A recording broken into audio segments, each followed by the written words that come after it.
gente! Até chegar esse oi, gente, demorou, viu?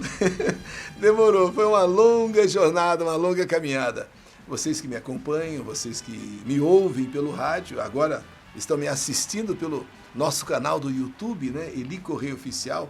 Só para dizer a vocês, de rádio, nós temos 50 anos, comemorados em 2019, no mês de maio de 2019, 50 anos.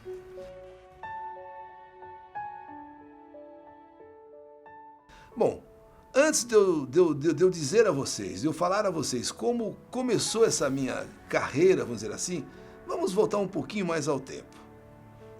Eu nasci num pequeno povoado chamado Paranagi. Paranagi é distrito de Sertaneja. Eu sempre falo no rádio, sertaneja, sertaneja, sertaneja, porque sertaneja é a cidade. E é um bairro, vamos dizer assim, de Sertaneja. Paranagi é um bairro de Sertaneja, embora é um bairro distante, de 12 quilômetros. Paranagi, cujas terras somam 11 alqueires, pertenciam ao meu pai. Foi uma herança que meu pai recebeu, tal, aquela coisa, né? E sobre o patrimônio de Paranagi se povoou, então, com dezenas de famílias. Não muitas. Uma rua principal e algumas ruas assim, que saem, rua de terra, sem nenhum tipo de... Até porque na época não tinha nenhum tipo de pavimentação como hoje. E, aliás, hoje ainda, se não me falha a memória, Paranagi ainda não está pavimentada. Para você ver que lá era o interior do interior. Então, eu nasci numa noite de 9 de abril. Nasci de madrugada. Até para nascer dei trabalho. Às 2h40 da manhã. A minha mãe, a parteira e, obviamente, o meu pai. Então, nasci, a minha mãe, ainda muito menina, vamos dizer assim. Para os padrões de hoje, que se fala em casamento aos 30 e 35 e não sei mais quanto, minha mãe, ela ficou grávida e me teve, vamos dizer assim, com 16 para 17 anos. Praticamente uma menina, né? 16 para 17. Acho que ela não tinha 17 anos quando ela deu à luz a mim. Sou o mais velho, né, de 7 filhos que minha mãe teve.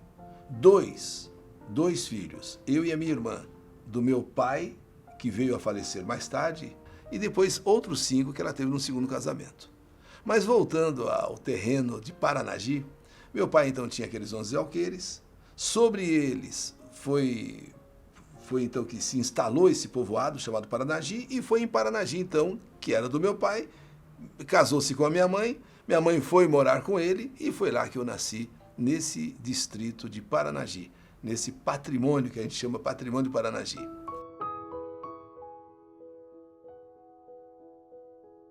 Lugar simples, muito simples. Geralmente as casas feitas de madeira e não de alvenaria. Rua, como eu já disse, uma única rua. E a nossa casa, que existe até hoje, a casa na qual eu nasci existe até hoje. Bem na entrada de Paranagi, bem na entrada de Paranagi já ficava a nossa casa. E eu me lembro assim de Paranagi, aquelas noites de Paranagi, onde tinha tanto vagalume, mas tanto vagalume, que a gente... Hoje eu fico perguntando, será que ainda existem vagalumes? Será que ainda existe vagalume? Porque eu não vi mais vagalume. Também pouco sai de São Paulo, capital, assim, mas olha, era tanto vagalume que a gente ficava olhando os vagalumes. Nossa, era uma coisa muito bonita. E depois de um certo tempo, nasceu a minha irmã. A diferença da minha irmã comigo é de 3 anos. Ela se chama Neide. Aliás, a minha mãe se chama Inger, é um nome de procedência alemã, porém que todos a brasileiraram, né, a portuguesaram com Inês. Então é Dona Inês, mas o nome dela original é Inger. O meu pai, Benedito Leite Correia. Eu não sei da onde se foi minha mãe, se foi meu pai, eu creio que foi mais o meu pai, que naquele tempo que mandava mesmo era o homem, né? Hoje em dia que quem está mandando é a mulher, mas antigamente o homem é que mandava. Eu não sei de onde eles buscaram Eli, porque eu não me lembro que meu pai fosse religioso, fosse um homem assim ligado à Bíblia, que buscasse na Bíblia um nome, porque Eli é um nome bíblico, né?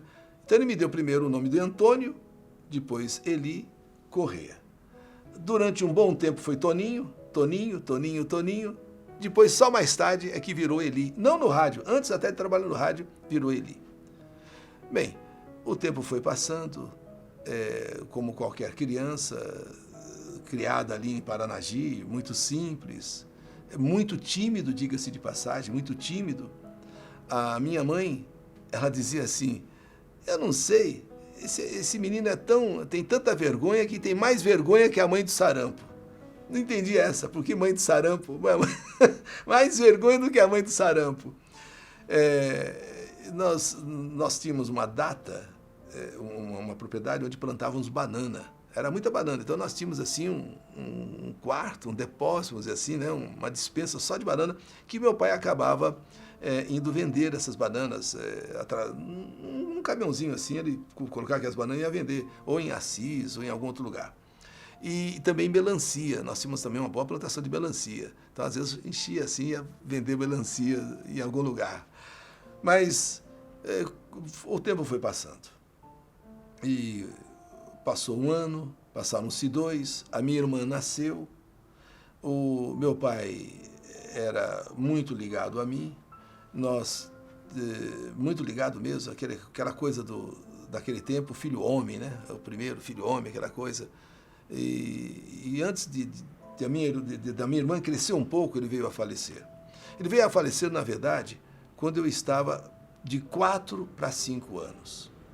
Eu me lembro até hoje que eu não sei se era algum problema de hemorragia, ele vomitava muito sangue, mas como naquele tempo não tinha nem médico e nem hospital, o médico próximo era em Sertaneja, era o Dr. Valdemar Scardazzi. O hospital era em Cornélio, mas não tinha esse princípio de você correr com o doente. Primeiro que era dificuldade, estrada de terra, terrível. Você ou ia de trator, ou quando muito um jipe. E ele então, nos últimos momentos, ele me chamava, Toninho, Toninho, Toninho. Não, teu pai não pode ver não, naquela coisa, para não ver o pai morrendo e tal. Ele falava Toninho, Toninho, quando depois aí parou e veio a falecer. Eu me lembro que no enterro dele, quando ele foi já sepultado, e está lá inclusive os ossos, o corpo, né, tá sepultado lá em Paranagi, no pequeno cemitério de Paranagi. Então, eu me lembro que quando tudo aconteceu,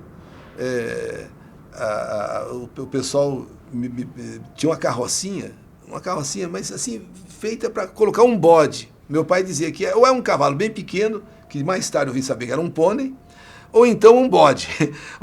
Então ele fez aquela carrocinha do jeitinho de uma carroça grande, que era para mim.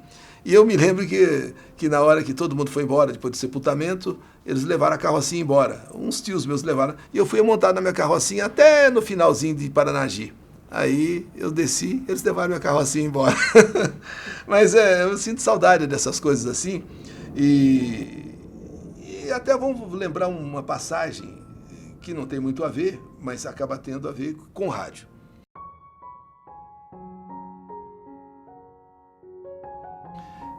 Existia o bar da Dona Zequinha, e um dia, no bar da Dona Zequinha, ali em Paranagi, um rádio bem grande, um rádio enorme, desse tamanho assim, parecia um caixote. E eles foram então mexer no rádio para ver o rádio por dentro, que era uma novidade o rádio. O rádio era uma coisa assim, que, nossa, isso é um rádio, né? Então eles desparafusaram aquela tampa de trás e falaram assim, vamos ver aqui os homenzinhos que falam aqui no rádio.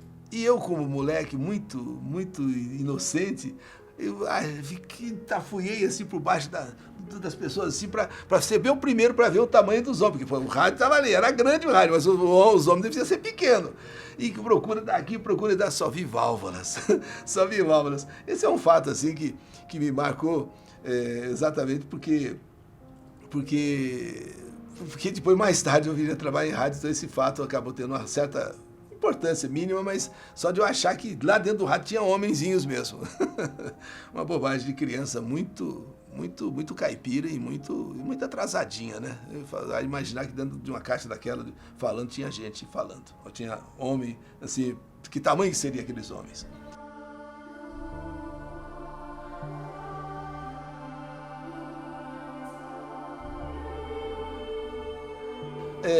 Nós tínhamos um costume, que isso eu viria introduzir no rádio, que era orações.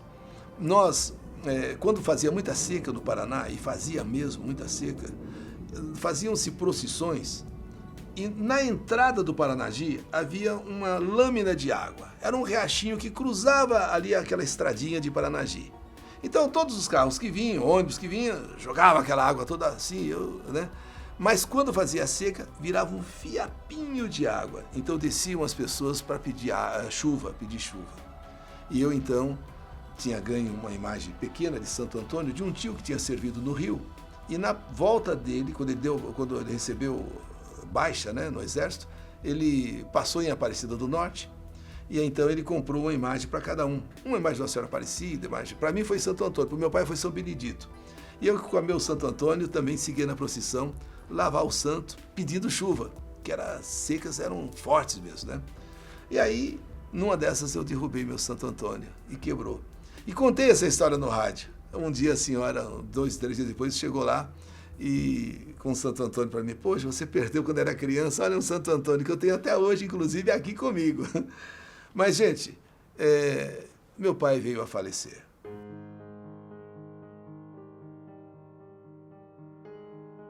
Chegou a hora de ir embora de Paranagi. O meu avô, que era transportador de toras para uma serraria que tinha em Sertaneja, ele pegou aquele caminhão de toras, que todo mundo, não sei se vocês sabem, o caminhão de tora não tem carroceria, ele é apenas não sei como é que se chama. Então você coloca as toras ali, uma por cima da outra, e depois coloca, né, o cabo de aço para segurar. Então ele não tem assim aquela carroceria, é um caminhão limpo, pelado, vamos dizer assim, né?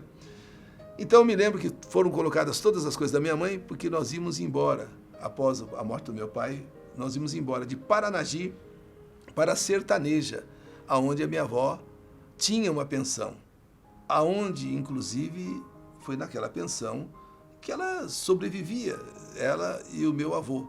Eles tocavam aquela pensão lá em Sertaneja. Então nós íamos embora de Paranagi para morar com a nossa avó. A minha mãe voltava a morar então com a minha avó, com 2 filhos, eu e a minha irmã Neide.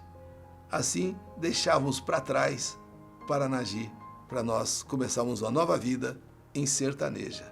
Saíamos do patrimônio e íamos morar na cidade propriamente dita de Sertaneja.